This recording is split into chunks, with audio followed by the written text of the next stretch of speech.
Estamos com a Fiat Fastback aqui, se eu falar errado, desculpa.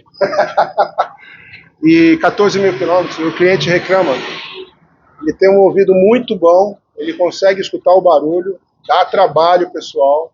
E o barulho é aqui, ó.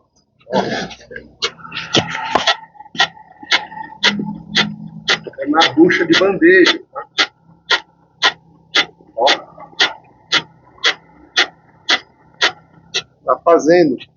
Isso aí já fazia barulho nas Hondas HR-V já fazia barulho.